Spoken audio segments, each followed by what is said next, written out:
ಮತ ಚಲಾವಣೆಯಾದ ದಿನಕ್ಕೂ ಇತ್ತೀಚೆಗೆ ಬಂದಿರತಕ್ಕಂಥ ಅಂಕಿ ಸಂಖ್ಯೆಗಳಿಗೂ ಒಂದು ಕಡೆ ತಾಳೆಯಾಗ್ತಾ ಇಲ್ಲ. ಮತಗಟ್ಟೆವಾರು ಅಂಕಿ ಸಂಖ್ಯೆ ಬಹಿರಂಗಕ್ಕೆ ಆಯೋಗ ನಿರಾಕರಿಸ್ತಾ ಇದೆ. ಆಯ್ತಪ್ಪ, ನೀವೊಂದು ಕೆಲಸ ಮಾಡಿ, ಈಗ ನೀವು ಆಮೇಲೇನೋ ಒಂದು 11 ದಿನ ಬಿಟ್ಟು ಫಸ್ಟ್ ಫೇಸ್ ಆದಮೇಲೆ ಮೊದಲ ಹಂತದ ಚುನಾವಣೆ ಆದಮೇಲೆ 11 ದಿನ ಆದಮೇಲೆ ಲೆಕ್ಕ ಕೊಟ್ಟಿದ್ದೀರಿ. 2, 3, 4ನೇ ಹಂತದ ಮತದಾನ ಆದ 4 ದಿನಗಳ ನಂತರದಲ್ಲಿ ನೀವು ಅಂಕಿ ಸಂಖ್ಯೆಗಳನ್ನು ಕೊಟ್ಟಿದ್ದೀರಿ. ತಾಳೆ ಆಗದೇ ಇರಬಹುದು, ಒಪ್ಕೊಳ್ಳೋಣ ಅದನ್ನು. ಈಗ ನಮಗೇನು ಬೇಕಾಗಿದೆ ಅಂತ ಹೇಳಿದ್ರೆ ಬೂತ್ ವೈಸ್, ನಾನು ಆಗಲೇ ಹೇಳ್ತಾ ಇದ್ದೆ, ಒಂದು ಬೂತಲ್ಲಿ ಏಜೆಂಟ್ಗಳು ಇರ್ತಾರಲ್ಲ, ಬಿ ಜೆ ಪಿಯವರು ಇರ್ತಾರೆ, ಕಾಂಗ್ರೆಸ್ ಅವರು ಇರ್ತಾರೆ, ಎಸ್ ಪಿ ಅವರು ಇರ್ತಾರೆ, ಬಿ ಎಸ್ ಪಿ ಅವರು ಇರ್ತಾರೆ, ಪ್ರಶ್ನೆ ಇಲ್ಲ ಅಲ್ಲಿ. ಸೊ ಬೂತ್ ವೈಸ್ ಕೊಟ್ಬಿಡಿ ನೀವೇ. ಹಾಗಾದರೆ ಬೂತ್ ವೈಸ್ ನಿಮ್ಮ ಬೂತಲ್ಲಿ ಲೆಕ್ಕ ಹೇಳಿರ್ತೀರಿ ನೀವು, ಬೂತ್ ಏಜೆಂಟ್ಗಳು ಬರ್ಕೊಂಡಿರ್ತಾರಲ್ಲಿ. ಈ ಬೂತಲ್ಲಿ ಇವತ್ತು 4,000 ಜನ ಬಂದು ಓಟ್ ಹಾಕಿದ್ರು, 4,500 ಜನ ಓಟ್ ಹಾಕಿದ್ರು, 3,000 ಜನ ಓಟ್ ಹಾಕಿದ್ರು. ಈ ಓಟ್ ಹಾಕಿದ್ಮೇಲೆ ಇರಲೇಬೇಕಲ್ಲ, ನೀವು ನೋಟನೂ ಸೇರಿಸ್ಕೊಳ್ಳಿ ಅಲ್ಲಿ ಬೇಕಾದರೆ. ಅನಂತರದಲ್ಲಿ ನೋಟ ಬಂದರೆ ನೋಟನೂ ಸೇರಿಸ್ಕೊಳ್ಳೋಣ, ಲೆಕ್ಕ ಅಲ್ಲೇ ಇರಬೇಕಲ್ಲ. 500 ಜನ ಬಂದಿದ್ದಾರೆ ಅಂದರೆ 500 ಓಟ್ ಬಿದ್ದಿರಬೇಕಲ್ಲಿ. ಯಾವ ಪಾರ್ಟಿಗಾದರೂ ಓಟ್ ಹಾಕ್ಕೊಂಡಿರಲಿ ಅವರು, 500 ಓಟ್ ಇರಬೇಕು, ನೋಟಾಗೂ ಹಾಕಿರಲಿ ಅವರು, ಇರಲೇಬೇಕಲ್ಲ ಲೆಕ್ಕ. ಈ ಅಂಕಿ ಸಂಖ್ಯೆ, ಮತಗಟ್ಟೆವಾರು ಅಂಕಿ ಸಂಖ್ಯೆ ಬಹಿರಂಗಕ್ಕೆ ಆಯೋಗ ನಿರಾಕರಿಸ್ತಿರೋದು ಯಾಕೆ? ಅಷ್ಟೊಂದು ಕಷ್ಟನಾ ಇದು ಅಂತ ಕಪಿಲ್ ಸಿಬಲ್ ಇದ್ರ ಬಗ್ಗೆ ಸಂಶಯವನ್ನು ವ್ಯಕ್ತಪಡಿಸಿದ್ದಾರೆ. ಆಯೋಗದ ಕ್ರಮಗಳಿಂದ ನಮಗೆ ಸಾಕಷ್ಟು ಅನುಮಾನ ಬರ್ತಿದೆ ಅಂತ ಹೇಳಿ ಕಪಿಲ್ ಸಿಬಲ್ ಹೇಳಿದ್ದಾರೆ. ವೆಬ್ಸೈಟ್ನಲ್ಲಿ ಅಂಕಿಅಂಶ ಪ್ರಕಟಿಸುವುದಕ್ಕೆ ಆಯೋಗಕ್ಕೆ ಹಿಂಜರಿಕೆ ಯಾಕೆ? ಏನಕ್ಕೆ ಹಿಂಜರಿಕೆ ಆಗ್ತಾ ಇದೆ? ಫಾರ್ಮ್ 17 ಬಹಿರಂಗಪಡಿಸೋದಕ್ಕೆ ಆಯೋಗಕ್ಕಿರ್ತಕ್ಕಂಥ ಸಮಸ್ಯೆ ಏನು? ಇವತ್ತಿನ ಡಿಜಿಟಲ್ ಯುಗದಲ್ಲಿ, ಡಿಜಿಟಲ್ ಕಾಲಘಟ್ಟದಲ್ಲಿ ಅಂಥ ಸಮಸ್ಯೆ ಏನಿರುತ್ತೆ ರೀ?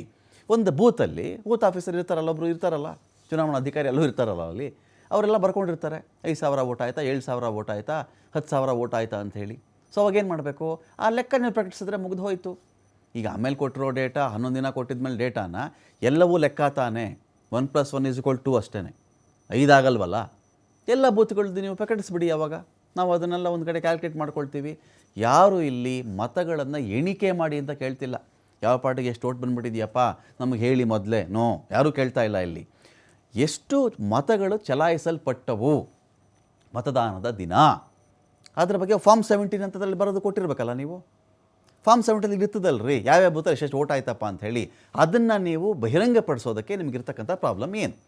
ಆಯೋಗದ ಇಂತಹ ಹಠದಿಂದ ಮತದಾರರಲ್ಲಿ ಗೊಂದಲ ಮೂಡಿದೆ. ಎಣಿಕೆಯಾದ ಮತಗಳ ಸಂಖ್ಯೆ, ಅವತ್ತಿಗೆಷ್ಟು ಮತಗಳು ಅಂತ ಬಿತ್ತು ಅಂತ ನೀವು ಲೆಕ್ಕ ಬರ್ಕೊಂಡ್ರೋ, ಯಾವ ಪಕ್ಷಕ್ಕೆ ಬಿತ್ತು ಅಂತಲ್ಲ, ಎಷ್ಟು ಮತಗಳು ಬಿತ್ತು ಅಂತ ಆ ಒಂದು ಬೂತಲ್ಲಿ, ಆ ಮತಗಳಿಗಿಂತ ಇಲ್ಲಿ ನೀವು ಆಮೇಲೆ ತೋರಿಸ್ತಾ ಇದ್ದೀರಲ್ಲ, ಅದು ಸಂಖ್ಯೆ ಜಾಸ್ತಿ ಬರ್ತಿದೆಯಲ್ಲ, ಹೇಗೆ ಅದು ಅಲ್ಲಿ ಅವತ್ತು ಓಟ್ ಬಿದ್ದಿದ್ದಕ್ಕಿಂತ ನೀವು ಆಮೇಲೆ ತೋರಿಸ್ತಿರೋ ಸಂಖ್ಯೆ ಜಾಸ್ತಿ ಆದರೆ ಇದು ಹೇಗಪ್ಪ ಕಾರಣ? ಆಗ ಯಾವ ಸಂಖ್ಯೆ ಸರಿ ಅನ್ನೋದು ನಮ್ಗೆ ಹೆಂಗೆ ಗೊತ್ತಾಗುತ್ತೆ? ನಾವು ಹೇಗೆ ನಂಬೋಣ? ಬೂತ್ ವೈಸ್ ಕೊಟ್ಬಿಡಿ ನೀವು ನಮಗೆ, ಮತಗಟ್ಟೆ ವೈಸು. ಫಾರ್ಮ್ 17 ಅಂದರೆ ಮತಗಟ್ಟೆಯೊಂದರಲ್ಲಿ ಚಲಾವಣೆಯಾದ ಮತಗಳ ದಾಖಲೆ. ಅದು ಮತದಾನದ ಕೊನೆಯಲ್ಲಿ ಫಾರ್ಮ್ 17ಗೆ ಮತಗಟ್ಟೆ ಅಧಿಕಾರಿ ಸೈನ್ ಮಾಡಿ ಮತಗಟ್ಟೆ ಏಜೆಂಟ್ಗೆ ಕೊಡಲಾಗುತ್ತೆ. ಇದನ್ನು ಆಗ್ಲಿಂದ ಮಾತಾಡ್ತಾ ಇರೋದು. ಫಾರ್ಮ್ 17 ಅಂದ್ಬಿಟ್ರೆ ಅಲ್ಲೊಬ್ಬರು ಮತಗಟ್ಟೆ ಅಧಿಕಾರಿ ಸೈನ್ ಮಾಡ್ತಾರೆ, ಹೌದಪ್ಪ ಬರ್ಕೊಂಡಿದ್ದೀನಪ್ಪ ನಿಮ್ಮ ಲಿಸ್ಟಲ್ಲಿ, ಕರೆಕ್ಟಾಗಿದೆಯೇನಪ್ಪ, ನೋಡಪ್ಪ ಇಷ್ಟು ಮತ ಆಯಿತು. ಬೆಳಿಗ್ಗೆಯಿಂದ ಕೂತಿರ್ತಾರೆ ರೀ ಹುಡುಗರು, ಏಜೆಂಟ್ಗಳು, ಪಾರ್ಟಿ ಏಜೆಂಟ್ಗಳಲ್ಲಿ ಬೆಳಿಗ್ಗೆಯಿಂದ ಕೂತಿರ್ತಾರೆ ಅವರು. ವೋಟ್ ನಂಬರ್ 1 ಹಿಡಿದು ವೋಟ್ ನಂಬರ್ ಲಾಸ್ಟ್ ಕಡೆ ಮತ ಇರುತ್ತಲ್ಲ ಅಲ್ಲಿವರೆಗೂ ಇರ್ತಾರೆ. ಅವರು ಒಂದು ಲಿಸ್ಟಲ್ಲಿ ಬರ್ಕೊಂಡಿರ್ತಾರೆ. ಅವ್ರು ಬರೆದುಕೊಂಡ ಮೇಲೆ ಮತಗಟ್ಟೆ ಅಧಿಕಾರಿ ಏನು ಮಾಡ್ತಾರೆ, ನೋಡ್ರಪ್ಪ ಇವತ್ತು ಇಲ್ಲಿ ಇಷ್ಟು ವೋಟ್ ಬಂತು, ಫಾರ್ಮ್ 17 ತೊಗೊಳ್ಳಿ. ಸರಿ ಏನರಪ್ಪ, ಸರಿಯಾಗಿದೆ ಸ್ವಾಮಿ, ಎಲ್ಲ ಪಾರ್ಟಿ ಓಕೆ ಏನರಪ್ಪ, ಇಷ್ಟೇ ಅಲ್ವೇನಪ್ಪ ಓಟ್ ಬಿದ್ದಿದ್ದು ಇವತ್ತು, ಹೌದು ಸ್ವಾಮಿ ತೊಗೊಳ್ಳಿ, ಫಾರ್ಮ್ 17 ಸೈನ್ ಮಾಡಿಕೊಡ್ತಾರೆ. ಅಲ್ಲಿಗೇನು ಅಂತ ಹೇಳಿದ್ರೆ ಈ ಬೂತ್ನಲ್ಲಿ ಬಿದ್ದಂಥ ಮತಗಳ ಖಾತ್ರಿ, ಅದು ಮತಗಳ ದಾಖಲೆ, ಅದನ್ನು ಬಿಡುಗಡೆ ಸ್ವಾಮಿ ಅಂದರೆ ಅದನ್ನು ಯಾಕೆ ನೀವು ಬಿಡುಗಡೆ ಮಾಡ್ತಾ ಇಲ್ಲ?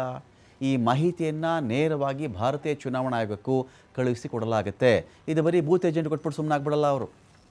ಇವತ್ತಿಗೆ ಇಲ್ಲಿ ಇನ್ನೊಂದೇನಾಗಿದೆ ಅಂದರೆ, ಚುನಾವಣಾ ಆಯೋಗದ ಆ್ಯಪ್ ಇದೆಯಲ್ಲ, ಈ ಆ್ಯಪ್ನ ರಿಯಲ್ ಟೈಮ್ಗೂ ತದನಂತರದ 11 ದಿನ, 4 ದಿನ, 2ನೇ ಫೇಸ್, 3ನೇ ಫೇಸ್, 4ನೇ ಫೇಸಲ್ಲಿ ಬಿದ್ದಿರುವಂಥ ಮತ ಪ್ರಮಾಣಕ್ಕೆ ವ್ಯತ್ಯಾಸಗಳಿದೆಯಲ್ಲ, ಇದು ಬಹಳ ವ್ಯತ್ಯಾಸ ಕಂಡು ಬರ್ತಾ ಇದೆ. ಇದು ಯಾಕೆ ಅಂತ ಪ್ರಶ್ನೆ ಇಲ್ಲಿ, ಇದು ತುಂಬ ದೊಡ್ಡ ಪ್ರಶ್ನೆಯಲ್ಲಿ ಕಾಣಿಸ್ತಾ ಇದೆ. ಇನ್ನೊಂದು ಕಡೆ ನಾವು ಚೆಕ್ ಮಾಡಿದಾಗ ಇನ್ನೊಂದು ಸ್ಟೋರಿ ಇದೆ. ಈಗ ಇಲ್ಲಿ ಇದೇ ವಿಚಾರಕ್ಕೆ ಸಂಬಂಧಪಟ್ಟಂತೆ ಕಪಿಲ್ ಸಿಬಲ್ ಏನು ಹೇಳಿದ್ದಾರೆ ನೋಡಿ. That information is also sent directly to the Election Commission.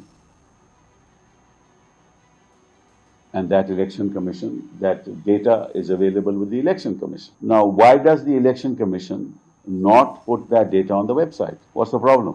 Just as the Election Commission at the time of counting puts the final count on its website to indicate who has won. What can happen in the process is that the number of votes that are counted may in fact be more than the number of votes that are polled. Now, we don't know whether that is correct or not. It may well not be correct. But what is the hesitation of the Election Commission not to put that data on record? On its website, nobody can morph it. Nobody can morph it. That will be tallied with the data available with the polling agent, which is given to the political party.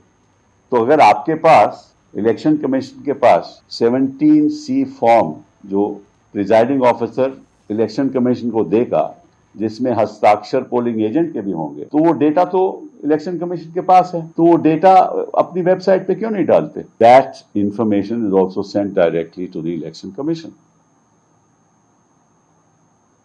and that election commission, that data is available with the election commission.